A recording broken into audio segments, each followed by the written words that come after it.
Yeah, I broke something, so we got everything going. We're up and running here on the Sooner or Later Sports Show. We've got a special guest. We're going to dive into all kinds of crazy stuff. I'm your host, Jay.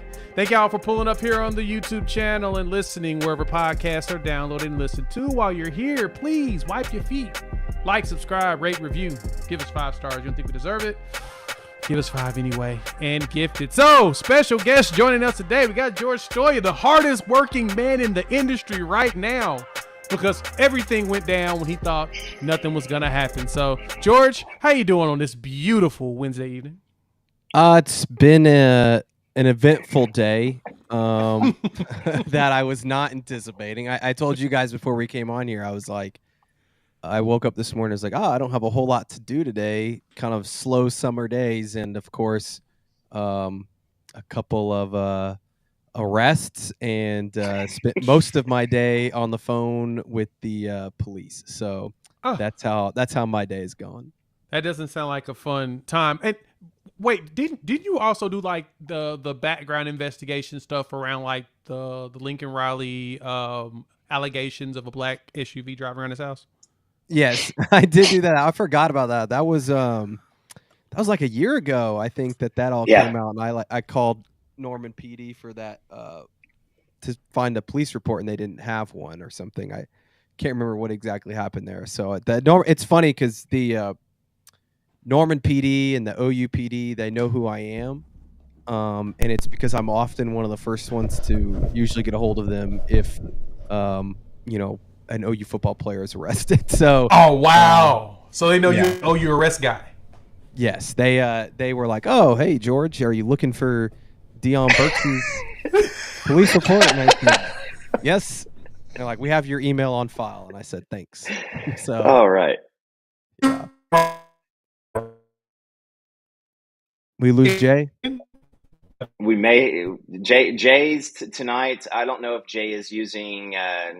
He's got like a blast from the past type of an internet setup. But all right, Jay, I don't.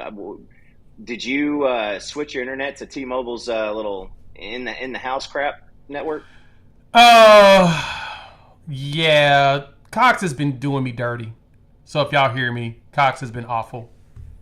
That's literally what it is. Every Wednesday night I start to go through hell with them. It's some really just weird thing. But anyway, yeah, I'm back.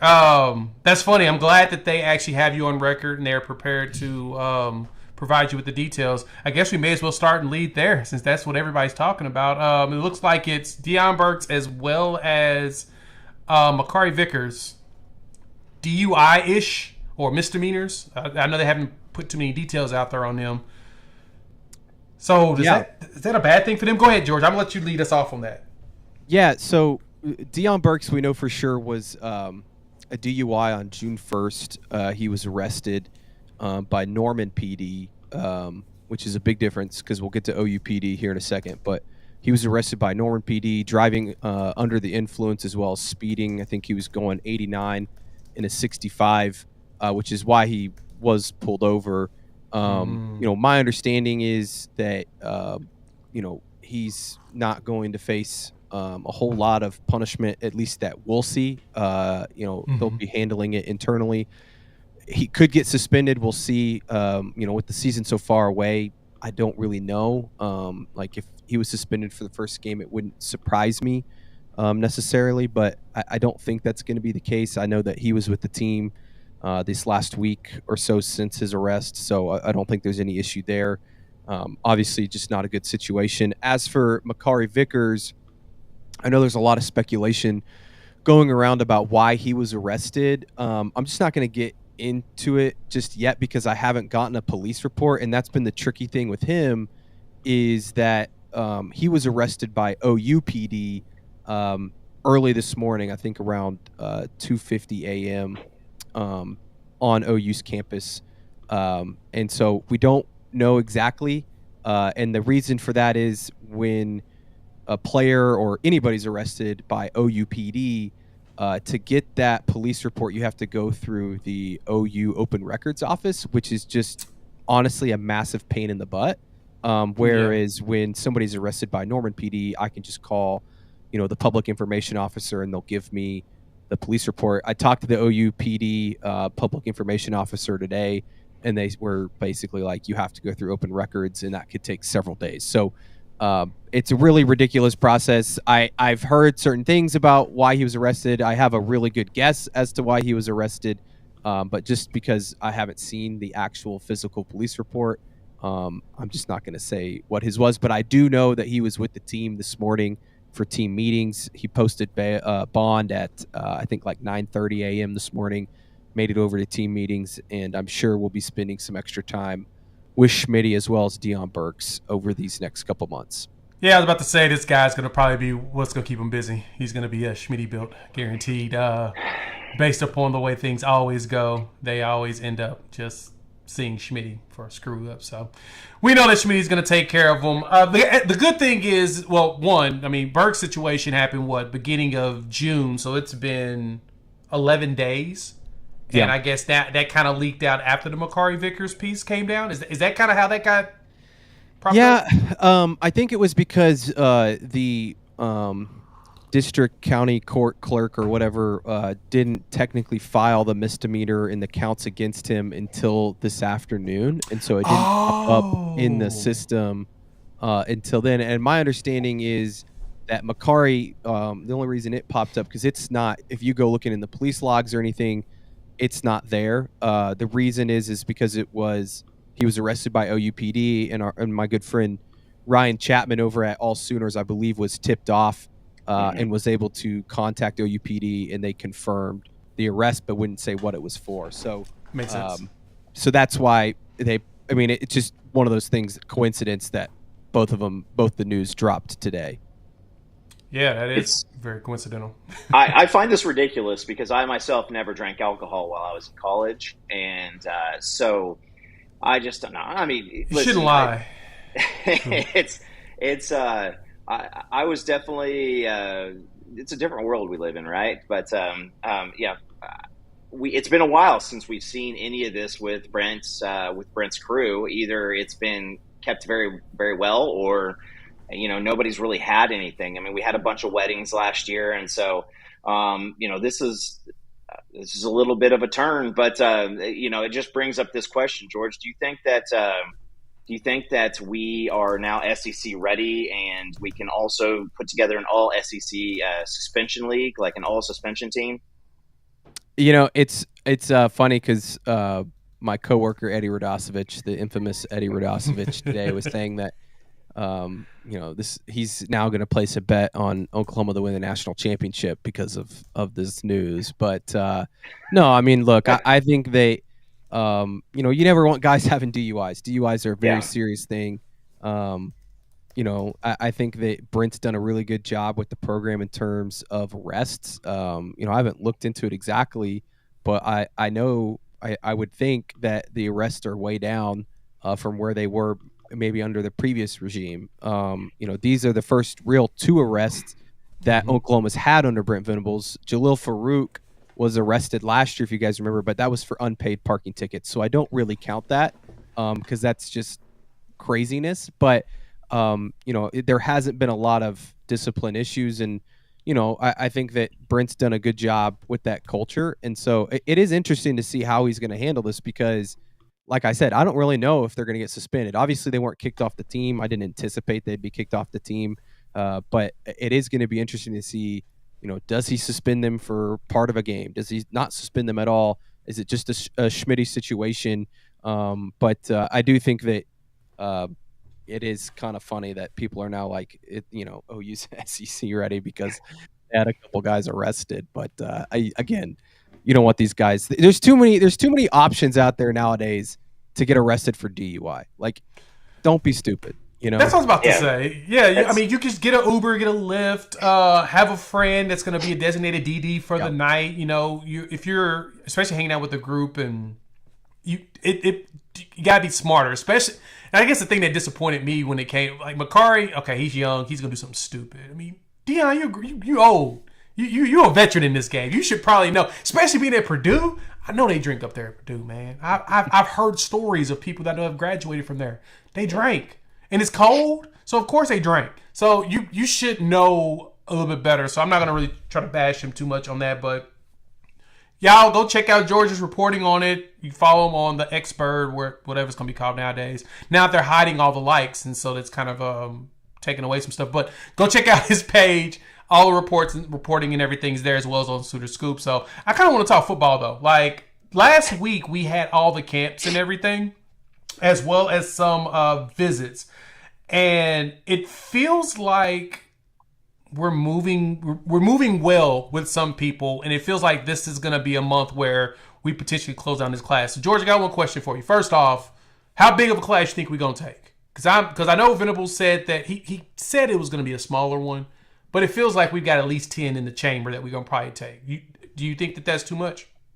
It's really interesting because when you look at the numbers, OU could take a bigger class if they wanted to, but I also know that they like to be pretty active in the portal in terms of maybe getting some experienced guys. So do you leave some of those gaps open? You also don't know how many guys you're going to lose to the portal after every single year. And I think that they really like a lot of these guys in this 2025 class, especially I think on the offensive line. Like that's where it gets interesting, because I think there's certain positions that you could say, okay, they're going to only take, 2 guys there, or they're only going to take, 3 guys or 4 guys.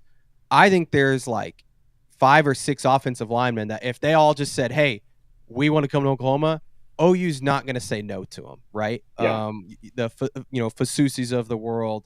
Obviously, they have Ryan Foje in the boat. Like those type of guys, Haywood, Ty Haywood, like if they are able to land any of those guys, they're going to take them. So I know there's been talk about they want to keep it to around 22, 23, 24. If you told me it ended up being, 26, it wouldn't surprise me. And that would mean that they probably landed some of those guys. I also think that there's some spots like offensive line, again, that they want to take as many as they can get. So even if they miss out on some of those guys I mentioned, don't be surprised if they go get some backup options, even if they aren't the 5-star guys that you hear about all the time. If they're a 3-star, 4-star guy, they're going to take him because they need bodies on the offensive line. Like that's just the reality.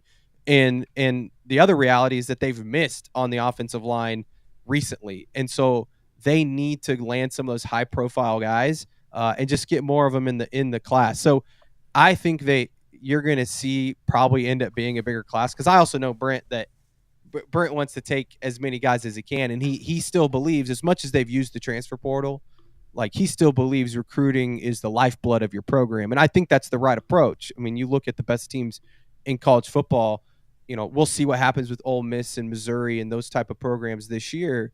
But the teams that are the most successful are still relying on great recruiting classes. So I anticipate Oklahoma, as much as they keep saying it's going to be a smaller class, that wouldn't surprise me, of course. Like if they end up only signing 23 guys or whatever it is, that would certainly not shock me. But I'm starting to lean towards it's going to be a little bit bigger than maybe what they said. And that doesn't mean it's going to be as big as the previous classes. I can't remember how many they signed this last year. I think it was, 27? 28? I thought it was 28, something like that. I don't know if it'll be that big, but it wouldn't shock me if they get to 25, 26. No, that makes sense because real quick, I pass to you, Coop. Because it makes sense, especially on the offensive line, because it did seem like Beatonbow had a lot more interest in the offensive line in the 25 class than he did in 24 going through the whole cycle last year. That was the one thing I had noticed, especially like at the tackle position. It didn't seem like we were really going heavily after the big name players. We had particular players we wanted, and in this one, it looks like we're going after like every single big name and 5-star dude. And I think part of that is, like you mentioned that, I think part of that is this class is just better. This 2025 offensive line class is really good. And the other part that benefits Oklahoma is a lot of these guys are in their backyard. Whereas some of the guys that they were going after last year, there was only a select few of them, right? So it's a smaller class in terms of talent. And secondarily, there wasn't a lot of guys that were like, in Dallas. I mean, there's several guys in DFW area that they can go after that they have a better chance at. Makes sense. Okay. So when you talked about the offensive line, and you've got names like Afalava out there, Foje, who I think ends up as a 5-star. I mean, you've got the Haywood, Fasusi, Rogers, Babalola. We talked a little bit about that, but do you see the kind of the same thing on the defensive, like the edge position too, George? Because there's just so many names out there that we still are close do you see the number game right there also with what we did this past year? Or do you think that eventually that Chavis and Bates and Venables and Alley are going to have to come together and just find out like first come, first serve type of situation? I think this one is similar to the offensive line. I think that you can't get enough good edge players, right? Like if you can 100%. get Max Granville and some of these other guys to jump in the boat, you don't say no. And so I think that they're going to try and take as many as those guys as possible. Maybe it's a little bit more limited than the offensive line is, just because you do have some young guys already that you feel really good about. In your program, whether it's a Nigel Smith or Danny Okoye, obviously PJ Adebawore, those type of guys. But again, some of these guys at the edge, again, it's a really good class in 2025 that if you can get 4 or 5 of them, I don't think you say no. And it's the same with the interior defensive line. It's not as talented of a group as the 2024 class interiorly. When you talk about David Stone and Jaden Jackson, but those guys are so hard to come by that if you can land them, you take them. And so that's why, again, I'm leaning towards their class is going to maybe be a little bit bigger than what they've said and some anticipate, just because like if they can get some of those guys, which I think they're in good shape with a lot of these guys, at least right now. We'll see how it plays out. I just don't think they're going to say no. So defensive line wise, who do you like us actually have an opportunity to land that we're pursuing, right? I know the Elijah Gibsons of the world is one that I still feel like that's a pipe dream, even though he's taken a ton of visits, even being a USC commit. And I know Georgia is really knocking hard. I've seen a couple of flips as far as predictions, but who do you like us having an opportunity to land on that defensive line? Because it doesn't seem like the big names we were after in the beginning are still lining up to today. Yeah, it's going to be tough. You mentioned Elijah. I mean, I like where OU is with him, but that's going to be really tough. There honestly isn't a lot more names out there, just because, like I said, interiorly there's not. This isn't a huge class, and they've landed some nice guys already. But I wish I could sit here and give you a bunch of names, but that's a Josh McCuistion question, probably Fair. more than me. I'm trying to pull up his scoop from this last week, but I just think that it's like I said, I think you're going to see more guys maybe on the edge. Like I don't really know where they stand with Max Granville. That's a guy that I thought that they had a really good shot with. I did too. He's one I was thinking about like the most. Like I thought, because him and Jonah Williams were two that like at the beginning of the year, and it seems like a tradition for us. We blow the socks off the first day we see them, and then we just slowly drift away. Yeah, and you have and I think is Cade. Trying to remember if Cade Pietzrak, he's coming in. I think this weekend. Right? Yeah. Yeah. He came this past weekend, didn't he? Yeah, he was this past weekend. It was this past weekend, and his visit went really well. I'm pretty sure. I think that OU's got a shot at him, and he's he's 6'5", 240. It says here. I wonder if he's more of an edge guy than interior. I don't know how much more weight he could put on. Again, probably a Josh question. Yeah, fair. But other than that, they haven't had a ton of guys that I would say are on their list. Again, I think that they've got quite a few in the 2026 class. Joseph Terry, who was camping on Saturday, was super impressive. I believe he's a 2026 kid. And so I don't think you're going to see, like I said earlier, that 2024 class, you had those 5-star type of guys up front. I don't think you're going to see as many of those, and that's somewhat because of just the talent that's in the 2025 class. That's fair. So we see one of the areas of defensive recruiting a lot of people are confused on is the linebacker side. We think you got to think that there'd be a lot more success with BV being the head coach. Is it just a numbers game? Because looking at that room currently on the roster, if you're a top tier guy, like why would you go with that much traffic out in front of you? Do you see that changing or shifting a little bit in 26? Or what has Josh said about that? I think 26 is going to be a bigger class at linebacker because, like you said, when you look at what they have right now, like you're anticipating, as much as people maybe don't like the guy or don't think he's played very well, Jaron Kanik, I still believe he's going to start at some point. And I mean, he started last year for half the season, but like if he sticks it out another year, I don't anticipate he's going to transfer just because he loves Brent Venables that much. And I also think he's got the right stuff and athleticism, and he's on the right track to eventually become that guy and maybe replace Danny Stutzman after this next season. Kip Lewis will be back.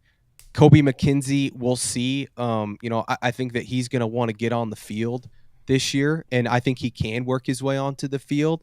But is he a guy that maybe transfers? But behind those guys, you've still got Lewis Carter, who I think is going to push for playing time this year. You got Samuel Omasigo, right? You still have Phil Pachotti, who is returning from injury, but is a guy that they're really high on. Super big guy, can run at his weight too. You bring in James Nesta in this freshman class. Yep. Like, you have a lot of linebackers. You're bringing in Marcus James in the 2025 class, who I think is one of the more underrated linebackers in the 2025. Yes. I think he's going to be a stud. We'll see if they add a second linebacker in the 2025 class. I don't think so right now. But you could see them take, 3 guys in the 2026 class because, like I said, you still feel good over the next year or two. But then after, the Kobe McKenzie, Kip Lewis, Jaron Kanik, those guys leave, you probably need to fill in some of those spots. And that makes sense because there's a lot of numbers when it comes to the linebacker spot. And the beauty of going into next season, we talked about it here a few times on the show, that when ESPN redid their numbers for returning production next year, we're number 3 in the country, returning with 86% of our production on defensive side, which includes transfers, right? So it looks like defensively, we have no excuse to not be a top defense in the SEC. Am I crazy in that thought? No, but I do think people need to temper their expectations because as much as I think OU is going to take another leap defensively, there's been a lot of talk about, well, they could be top 10 defensively. That's going to be really tough because you look at the offenses they're facing.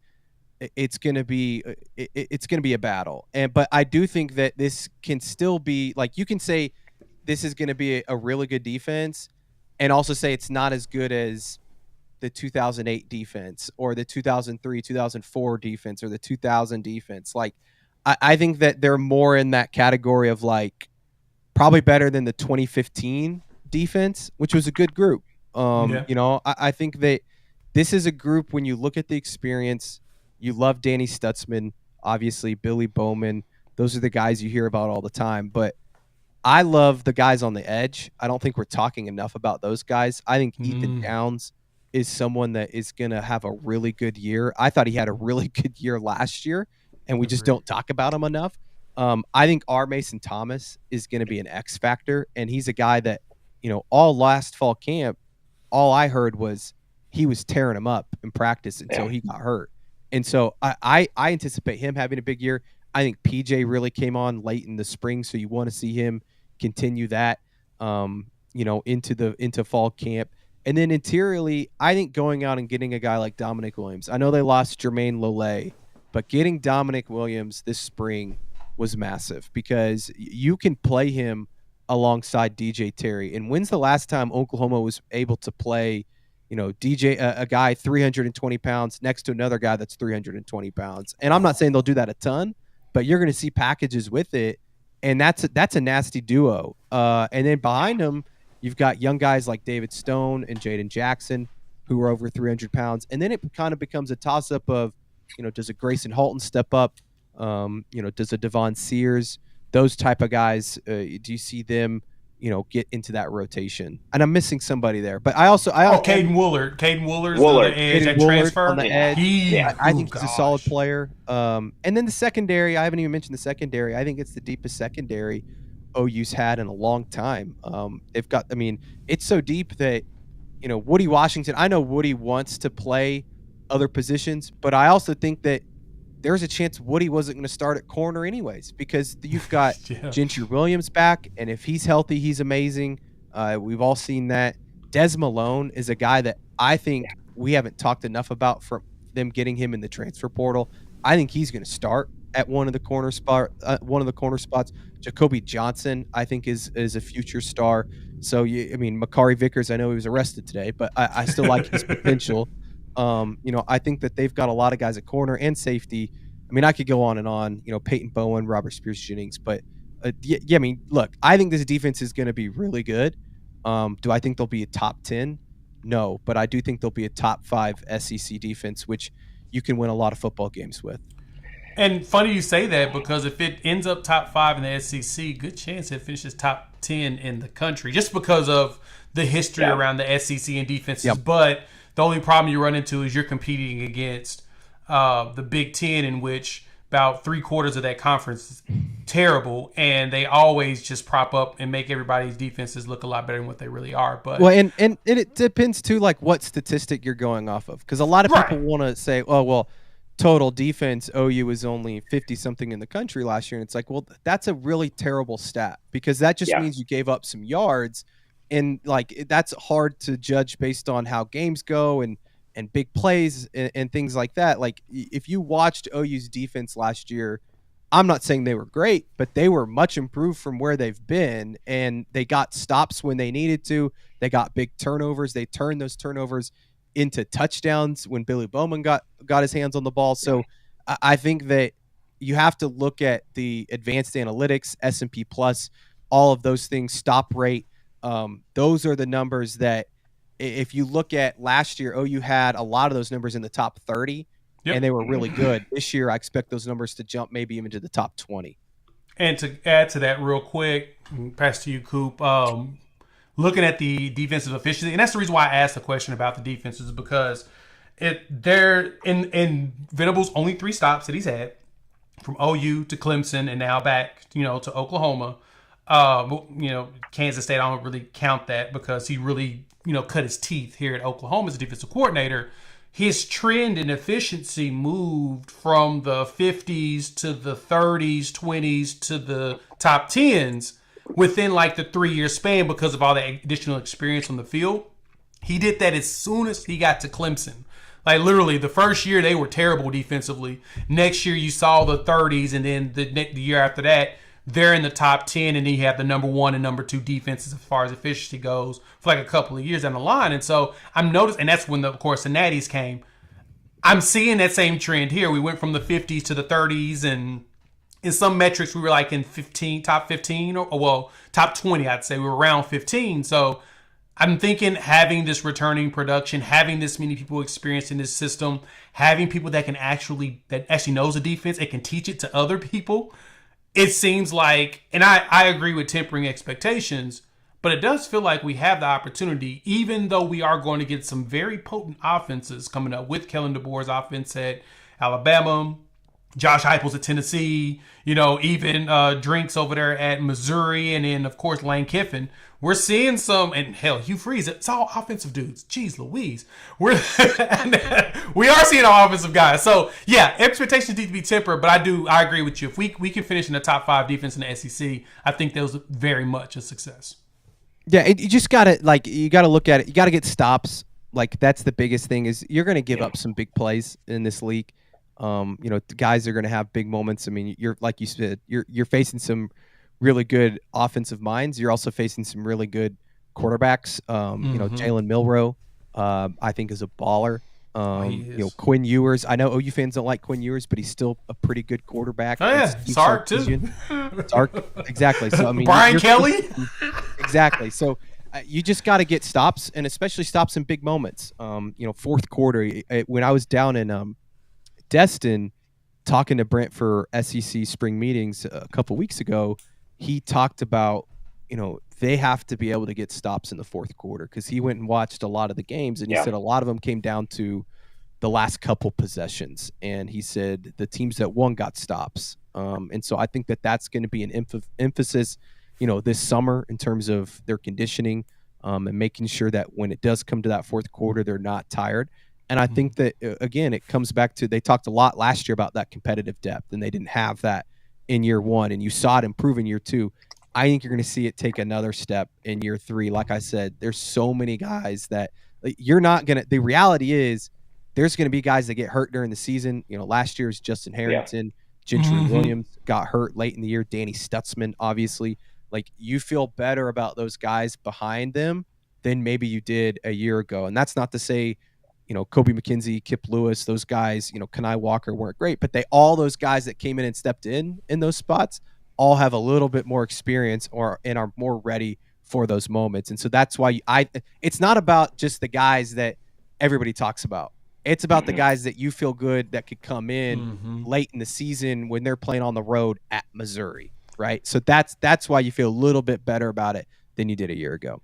When attrition kicks in. No, it's a very good point. And that's why I like the returning production being so high for us. It's not only the starters, but you've got a lot of guys that got up at least 2, maybe 3 games underneath their belt, plus all of those practices that, because I know when Venables first got here, you had him and his coaches are the only ones that knew the defense. So everybody had to learn it. So we looked like everybody was trying to figure out how the defense works. Next year, you got about 50% of the defense knows the defense, and the other 50% are new, and they're all coming in trying to figure it out at the same time. So last season, people were teaching each other. Now we got to the point where 90% of the defense knows the defense, and we're teaching the new 10% that's coming in and getting them up to speed. So no, that's a solid point there. George, we have the joke, every time somebody says competitive depth, you take a drink, right? So this is now 18 months old. We're into this. And it just blows my mind, because I was thinking about the other day, and I was talking to a Sooner fan, lives in a different state. And he was like, I just find it funny that you guys do that, because it really is just a massive suspect about just the program in general, that we had no depth at all. So with Brent really wanting to focus in on the fourth quarter and having to win that fourth quarter, do you see him mixing in and out? I mean, we were seeing 30 and 35 people on defense playing in any game. So do you think that that's what we're going to see going forward, is more guys coming in, mixing a different, I got to think that early in the year, that's where you just get out there, because we want to see that happen. Yeah, I think that's not going to change. It's going to be a lot like last year, where you're seeing a lot of rotation, especially up front. And you see that, for most teams up front. But I think you're going to see, like last year, they started the year with about a 6 to 7 man rotation on the defensive line. By the end of the year, that was down to about 4 to 5. I don't think that's going to be the case this year. I think they're going to try and stick to around a 6-man rotation. And I'm talking just interior. Like, I'm not talking edge guys. Like, I think edge too, they're going to be rotating like 5 guys, which last year it was a lot of Ethan Downs and Rondell Bothroyd. Marcus Stripling got some time here and there, but there wasn't a huge rotation there. I think you're going to see a bit more of that. I think at linebacker, that's a spot that I think you're going to see Danny a lot, like last year. I mean, Danny didn't come out a ton, but I think that Lewis Carter is going to get a lot of run. I think Kip Lewis is going to get a lot of run, depending on who they play. You're going to see Dasan McCullough in some different packages. I didn't even talk about Cheetah earlier. I'm really intrigued what they're going to do there, because I love Kendall Dolby, but I also love Samuel Omasigo. And I think that that's a kid that is going to find himself on the field more next year, because not only can he be physical and come up and stop the run, he's also a guy that can run and be someone that can cover. And so I think he's going to see the field. So you're going to see them rotate, do some different packages. I think you're going to see them run more of a 3-3-5 at times, where you've got Danny Stutzman, Kip Lewis, and Dasan McCullough all on the field at the same time, running a different package. Like, that's going to be where it's going to get really interesting. I think Woody Washington is going to play some cheetah. He could play some corner, some safety. Like, you're going to see him all over the field, kind of being that 5th defensive back on those long third downs or whatever they are. And so I think that, I don't even remember what you asked me, but I do think that there's just so many guys on this defense, and the competitive depth is rotations the best it's been under Brent Venables. And that's a credit to the way they've recruited, not only at the high school ranks, but also in the transfer portal. So, George, you spent time with Brent down there in Destin. I bet that was a good time going around, and because I know you said you spent a lot of time with him actually, so you didn't. Yeah. You get to really deviate and see any of the other coaches or whatnot. The Jackson Arnold piece is one thing I'm really curious about, and this is something I'm gonna start asking all y'all. I'm gonna talk to Colin probably when I come up there tomorrow. I'm gonna ask him as well. This is something I got to get a better understanding from all you guys when it comes to the Jackson Arnold piece. It appears that. Let me say it this way. Zach Alley is supposedly a straight up clone of Brent Venables. All you all reported that, right? It's like similar intensity. He goes 110, 150 constantly out there when he's coaching, intensity, running plays and everything. And the beauty of it, it appears that we're probably never going to get an interview with him until like SEC play, right? It feels like they're hiding him in the back on purpose. So nobody, right? Hopefully they know. So nobody thinks about him, and then all of a sudden, when we play Tennessee, you know, the defense really comes out, and then he comes to the podium and actually has conversation. Well, if he is similar to a la Brent Venables, I'm sensing here, and this is where I want to get from you as far as, do you think that this is going to be what helps Jackson Arnold? I remember when we played Tulsa. I've talked about this a few times. We played Tulsa. They had the Kevin Wilson interview. I believe it was you that did this article. I can't remember. It was one of you guys over there at Scoop. And the conversation was how in practices, Brent Venables and Kevin Wilson would go at each other nonstop. They would just go at it to the point of Sam Bradford couldn't even move the ball because Venables was abusing them with that defense. Do you see Alley doing something similar to that with Latrell to groom Jackson Arnold to the point of, this is the best defense you're going to see in the SEC, so you better be good. Get yourself and get your licks now so that when you play everybody else, you're better? Because I feel like that might be where we're going since, you know, the reviews are up and down when it comes to Jackson. I think that's what you saw in the spring. I don't think they held back on Jackson, you know, and not to say that they did last year, but he wasn't getting reps against the first team defense. And, you know, I think that's why, again, like, I think Michael Hawkins is going to be really good, but I think everybody needs to take what they heard in the spring with a grain of salt, because he's not going up against the first team defense in practice every single day. Right. And we saw what it looked like when he did in the spring game. OU wasn't able to move the ball very well. And Jackson Arnold was great. Right. And Jackson Arnold, I think really turned it on in the last half of spring practice. I think the offense in general really did. And some of that's the offensive line just, you know, wasn't there and may still not be there just yet. But I think that the biggest thing with Jackson is people need to be patient, because I think he's got all the tools in the world. He can throw it. He's accurate. He's athletic. I think that he's a smart kid.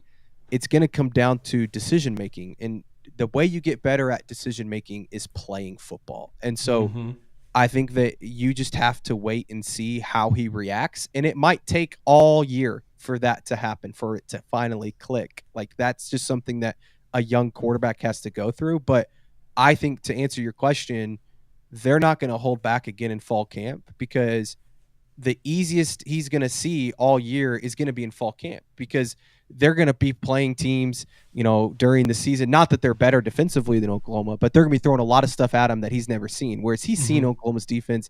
He knows what Brent likes to do, what Zach Alley likes to do, and that they're going to throw curveballs at him and all that stuff. But it's a little bit different facing your own team, facing guys that you know. I mean, he knows what Gentry Williams likes to do, his tendencies in practice, those sorts of things. So I think that they're going to throw the kitchen sink at him, and they're not going to hold back. And I think it's the same with Seth Littrell. They want Seth Littrell, you know, to have as many looks as possible in fall before he calls a game again for the first time, you know, since, you know, whenever he was the co-OC at North Texas as well as the head coach. Like, because he wasn't, people forget, he didn't just call plays at North Texas.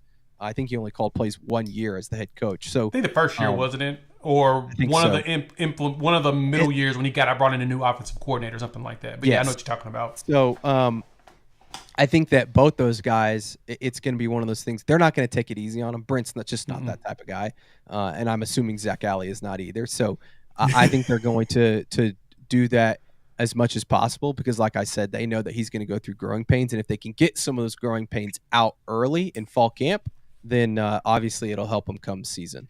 And that's what George, it seemed like. Go ahead, Coop. Coming from the NFL, like I was talking about you today with one of our USA Today sports guys, and he's a big Denver guy, and I brought up your name, and he's like, I think I recognize a younger kid, right? And I was like, well, I mean, you're 75, so yeah, he is younger.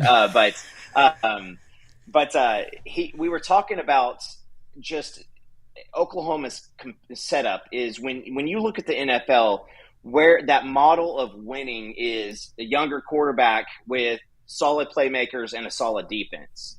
So, I mean, is Oklahoma really like positive reviews on the offensive line away from expectations that are just kind of lunatic? Because, I mean, I'm thinking the offensive line kind of keeps us at bay. If the offensive line's outlook was super positive or even just really good, I think, fans would be thinking national championship at this point. So can you, what are your thoughts about that? Because, I mean, Jackson he looks like mini Brett Favre. Like he just is going to go out there and he's just going to throw the ball and he's going to keep it cruising. But does the great defense and great skill position actually make it so much easier on Jackson this year? I think the defense certainly helps him out a lot because I think they are going to get stops. And so Jackson's going to have a lot of opportunities to go score. I think the playmakers also help him a lot. I mean, again, Deion Burks, I think is going to be a great player. I think Nick Anderson, I've heard that he's back full go this summer and has looked phenomenal in summer workouts so far.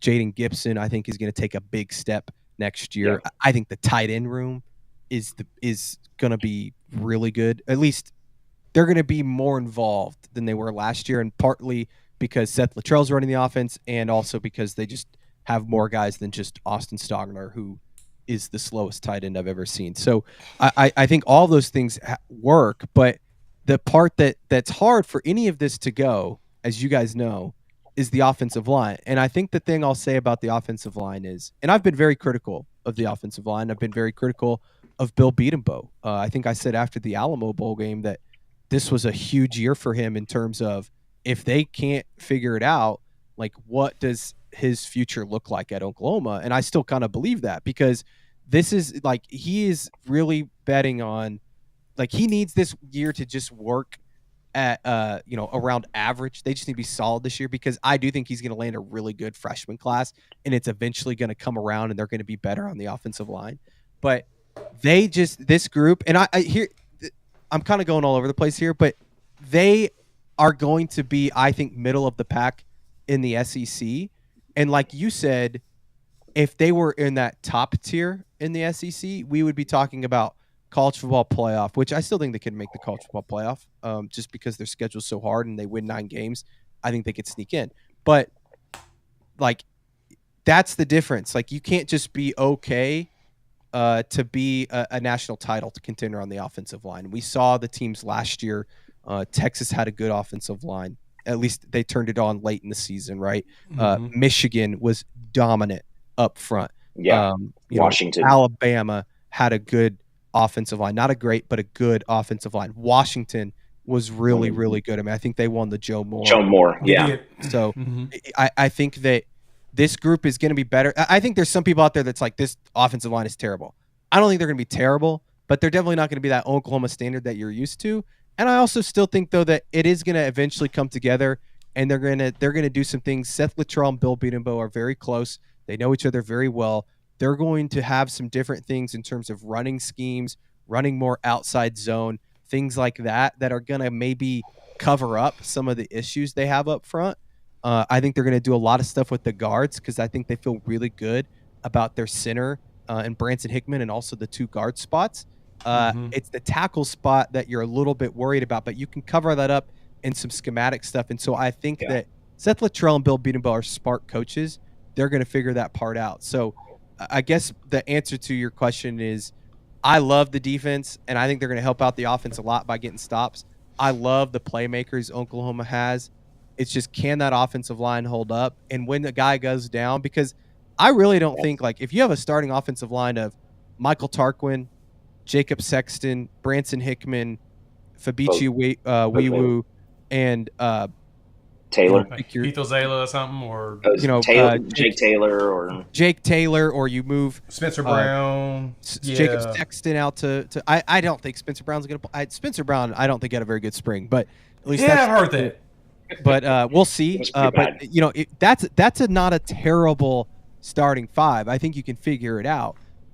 So I think that they'll be better than. I think the expectation is so low right now for that group. They'll be better than the expectation.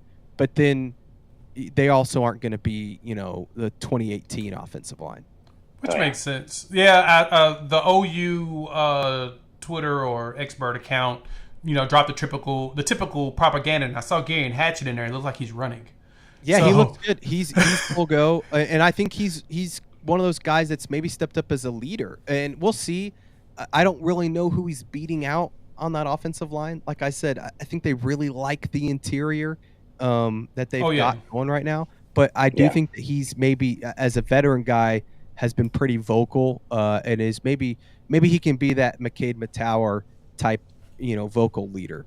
Does that just blow your mind in the fact that, like, McCade Matauer, Fat Sunshine, was a curse word at the beginning of the season last year, and we were begging for him to get healthy and come back on the field last year. Like, it just blew my mind. That was like, we'd be so much better if he was healthy. So, what about kids like EPL, Brooks, Akankumi is still in the boot and, still working on that piece. But do you see any of the incoming freshmen really, kind of hopping into that rotation? Because I feel like I'm with you on I think the starters could be a good offensive line.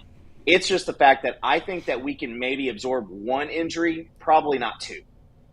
Yeah, if you're gonna pick, if I had to pick one guy to possibly fill that Caden Green role, where they come in and maybe start as a true freshman halfway through the season, it's Eddie Pierre-Louis, and that's just because physically he's ready. Like he's ready to step in and probably play some guard for you if you needed to. Eugene Brooks is probably maybe a little bit behind Eddie Pierre-Louis. I could see him too, just because he had a really good spring. Obviously, he kind of rose there late in his recruitment. Like, he's a guy that I could see. But I think it's Eddie Pierre-Louis. Daniel Akankumi, I liked how he was performing in the spring. I think he's going to be a really good player. The injury, I think, kind of set him back. He's still also learning a lot about college football, being from the UK. Like, he's never played even high school football at the level that it's played in America. So I think that he still has a ways to go. But if I had to pick one, I think Eddie Pierre-Louis. And you feel good, like you said, you feel good about some of these young guys. It's just, are they ready to step in and play, right away in this conference, especially? You'd feel a lot better. Like, I would love to sit here and tell you Eddie Pierre-Louis is ready to play in the Big 12, because I think he probably is. I don't know if he's ready to play in the SEC. I think physically he's probably there, but again, he still has a ways to go, and he wasn't here in the spring either. Yeah, and the good thing with him and Isaiah Autry Dent is they're from SEC country, so they high school wise they've at least played against guys that probably went to a Georgia, went to a Bama, got pulled north up to a Michigan, because going through Florida, Mississippi, Alabama, Georgia, that's the hot ground, especially for your bigger players, right? That's the one where everybody really is going after your offensive linemen. So that makes sense. I think EPL is the one that I was thinking was probably ready. I heard Brooks needs to lose a little weight, or lose the bad weight, get into more of a good shape for his position, because like you said, he did rise. He rose up a lot of the rankings, and he looks solid, but you still got to be able to move and be in the right conditioning to do that. But hopefully with the Gary Hatchett looking like he's full go, because I know Venables mentioned at the presser after the spring game, which, by the way, how excited were you guys when they were like, hey, y'all come to practice. Come check it out. It was awesome. I love going to practice. I saw the other day that Ohio State's opening up their practice for $50, their first 4 practices, to fans, if you want to pay $50. and go see their practice. I sent that to a couple folks over at OU and said, maybe you guys should do this because that would be awesome. And then you would have you'd have the jackwagons down south who were already hacking on OU for charging for the spring game, so they would just hop in and keep doing that. Share the story. I don't know if anybody heard. Can you share the Lane Kiffin fake phone story from? Because when I was mowing the yard and I literally stopped, turned off the mower, and stood up and was laughing, and I probably looked like a psycho, but I just thought that was pretty funny. Yeah. So. I'm sitting in Destin, and the way these meetings work in Destin is the media, which there's not a lot of us there, sit in the hotel lobby and basically right outside the ballroom just kind of wait for the coaches and athletic directors and all these administrators to walk by, and then you try and grab them and say, hey, coach, you got 5 minutes or whatever to talk. And so it's like lunch break or something, and everybody's waiting to talk to Lane Kiffin. And Lane sees us kind of congregating out in the lobby, and right before he comes out, he like picks up his phone and like acts like he's answering the phone and walks right by us. And then as soon as he gets by us, I see it, and there's nothing on his phone. He was not talking to anybody. It was blank, and he just puts it back in his pocket and just keeps walking.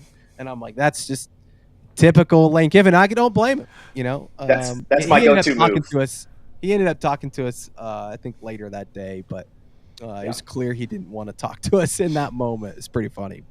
That's actually pretty good, and that is my go-to move as well. Put the phone up to the air and keep walking and pretend like you don't see nothing. Yep, exactly. Just like that. Exactly what you do to get away. All right. Andrew Anthony, we got somebody in the comments ask the question: How confident do we feel that him and Troy Everett? Do we feel confident that they'll be back by Tennessee? Tennessee, yes. I thought you were going to say start of the season. I don't feel confident for start of the season, just because and we know Andrell's kind of had a setback. I think he's been much better since then. He's starting to, go through summer workouts a little bit, which is great news. I don't think he's a full participant just yet, but I do think he'll be back and he'll play this season. I think he had another procedure done in the last month, which was good, cleaned some things up. So I think he's doing well. Troy Everett, I think what Brent said in Destin, when he was first hurt, the hope was beginning of fall camp. Right. What he told me in Destin was September. So, and the home opener and the season opener is August 30th. So I don't think, and I think they'll be cautious with him, especially now that you have Branson Hickman. You don't need to rush Troy Everett back. And I think Hickman's going to be the starter anyways. But I think he'll be back.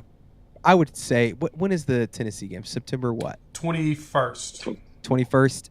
Probably right around then. Auburn. I think they'll hold him out for a bit and maybe right around then. And he's another guy that on the offensive line, you get him back, he's not just backup center, but he played backup guard last year too. Yeah. So he's a guy that it's just another good body to have. Yeah, I'm glad he put on some weight too, because him at guard, that was kind of why you played Caden Green, especially against Texas, because Sweat was kind of giving him the business. Because he was under 3. He was just barely 3. Oh, actually, he wasn't 3. I think he was just under 3. Then you bring Caden Green, and Caden Green abuses him, and then, of course, he decides to go back home. But, yeah, I'm hoping that we can get him.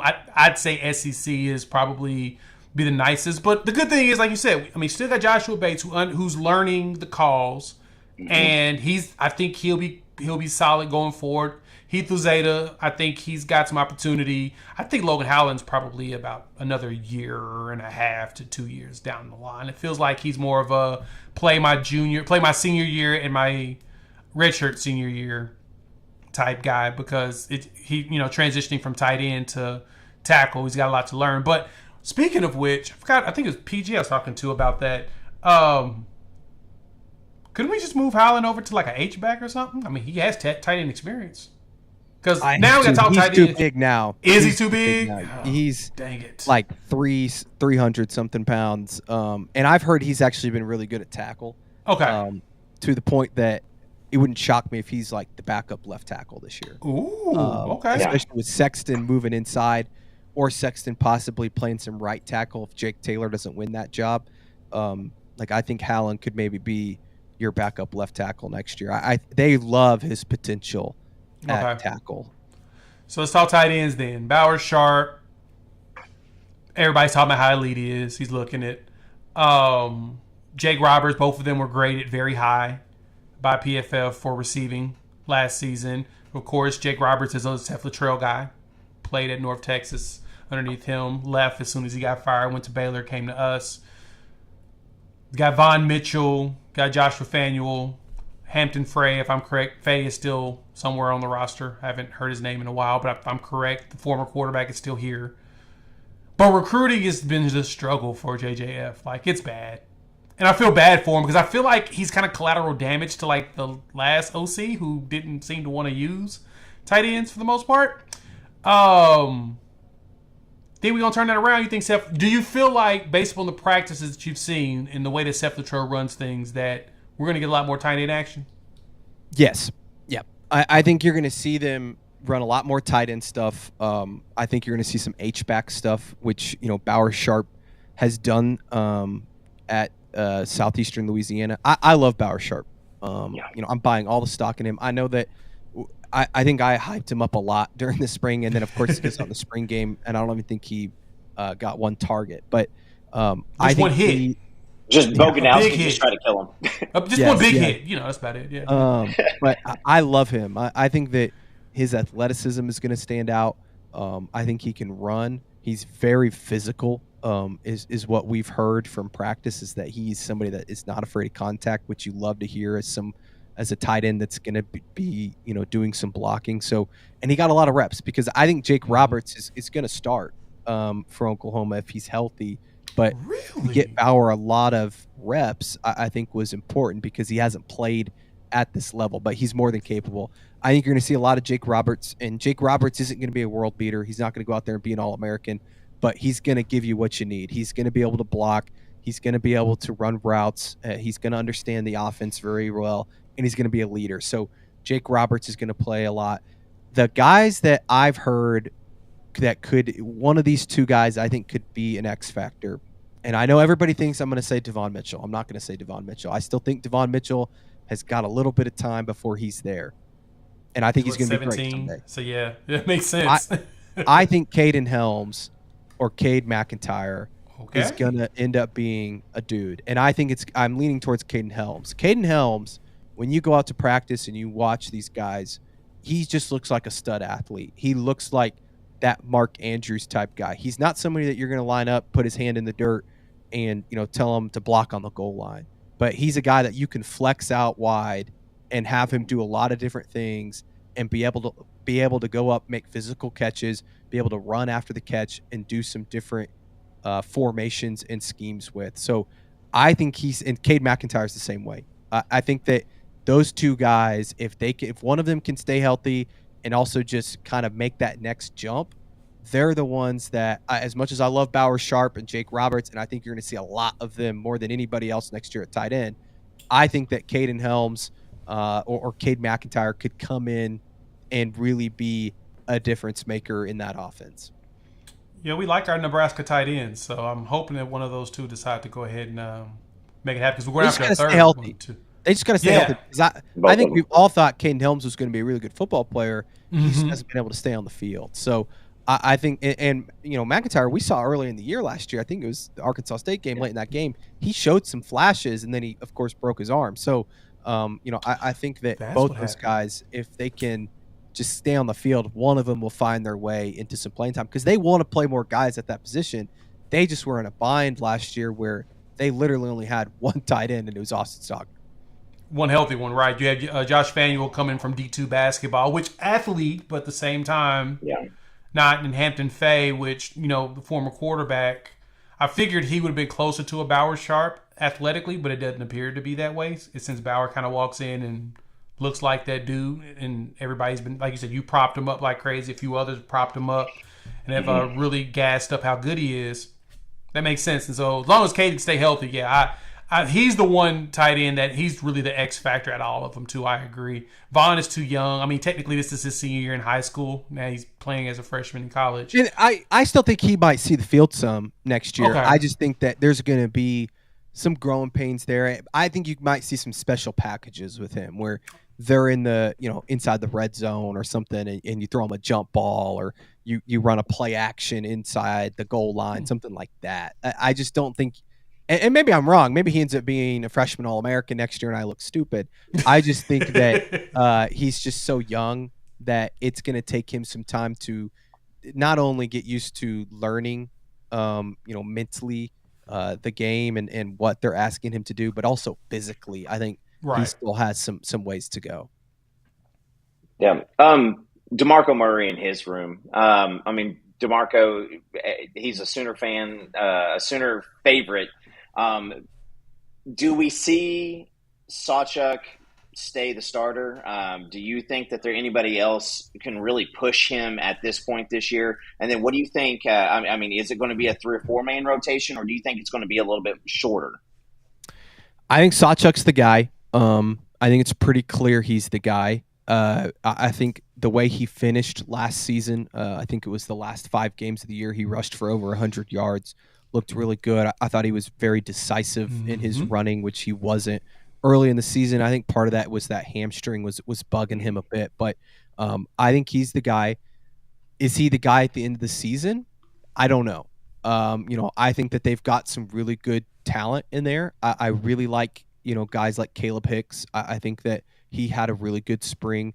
I think Sam Franklin's going to get some run in this offense. I don't think he'll be a starter, but I think he'll get to see the field a little bit. Javonte Barnes is obviously the huge question mark. What the hell is he doing? We don't know. I still he's not transferring. No, he's not transferring. But I do so think, we got that settled, right? I do think he's going to have some sort of role. We'll see how big it is. And then the guy that is going to be the most talented guy in the room, and the question is he going to be ready, is Taylor Tatum, because he's a guy that I think if he gets the chance to go on the field, which we've seen, DeMarco doesn't typically play true freshman, but I think this might be an exception because he is somebody that can do everything that you want him to do. Obviously, he's very fast. He cuts. He sees the field very well, but he's also very good in pass protection. He's also very good at catching the football. So I just feel like they're going to find a role for him. It might take, halfway through the season or even further for him to get on the field a ton. And maybe he's doing things like returning kicks or something like that to start, to prove himself. But I think he's the guy that if someone's going to beat out Gavin Sawchuk at the end of the year, if you told me it was Taylor Tatum, it would not surprise me, just because I think that he's athletically the most gifted guy that they're going to have in that room. And that doesn't mean Caleb Hicks and some of those other guys couldn't also do it. It would put my eggs in Taylor Tatum's basket right now. But I also think Sawchuk, if you put a gun to my head, I think Sawchuk starts every game this year if he's healthy. And I think he has a really good year. I think he rushes for 1,000 yards. I think they're able to run the football. And I think he does a lot of things that they like. Again, like I said, I thought he was really seeing the field really well at the end of the season last year. And with his speed, he's a home run type of guy. I just think Tatum's ceiling is just obviously higher. And if he can get on the field, he'll kind of show that. No, that makes sense. That Caleb Hicks piece is the one I'm curious about. Him and Xavier Robinson as well. I think X-Rob, especially because he slimmed down so much, right? I know when I had talked to him at the state championship game, he was telling me his goal was to get down to he wants to play at 215. And supposedly he's getting close. I think the last weigh-in he showed was 219 or something like that. I really like him. He's just kind of in that same area as Devon Mitchell where it's is he ready? And it's, Tatum is there too. Tatum, he didn't get to play in the spring. He didn't get to practice in the spring with OU. So, is he going to be physically ready? I think Xavier's got a great future at Oklahoma. It's just who's he playing over? That's the hard part. Because I also love Caleb Hicks, and I think Caleb Hicks could end up playing a lot of football this year. But I do think Sawchuk, going into the season, it's Sawchuk's a job to lose, and I think he's going to start the season, and unless he doesn't perform, I think he's going to be the guy they ride with, the majority of the season. I like that. Okay, so line up wide receiver wise. We'll wrap this up with this. 4 wide receivers. You have them out there. Who's your def lineup? Oh boy, because that's the hardest room to kind of pick with so many options, and we'll disregard the arrest. We'll say that he's going to definitely play. Who's that def lineup for you? It's Burks for sure, in the slot. Nick Anderson, Jaden Gibson, and Jalil Farouk. I think those are the 4, and that's just based on. I'd love to put Andrell Anthony in there, but I just don't know. When you talk about speed guys and coming back from injuries like that, it's tough. And I hope and if Andrell comes back and he's got that same speed and ability to cut and all the things that he showed us early in the season last year, he's in that group over probably a Jalil Farouk or Jaden Gibson. But since I just don't know, I'm not going to put him in there. Farouk's also coming off an injury. I think he'll be fine. I also think everybody has this bad taste in their mouth because of the way the season ended for Jalil Farouk. Mm-hmm. He's still a really good football player. I mean, they don't beat Texas without Jalil Farouk. They don't win a lot of games without Jalil Farouk. I think he's a guy that can do a lot of different things for you. He can play in the slot. He can play outside. I would play him in the slot. We'll see if they end up playing him there some this year alongside Deion Burks. And then Nick Anderson, look, he just scores touchdowns. I think he physically looks the best he's ever looked. Yeah. I saw him at one of the camps I think it was last Thursday, and he just looks awesome. Looks physically really good. I love the buzz cut on him too. That's a good look for him. But I think that he's going to have another monster year. And it's the thing with him too is like, how many touchdowns did he score last year? 10? 10. Yeah, he finished with 10. I don't know if he'll score 10 again because teams now know to scheme for him.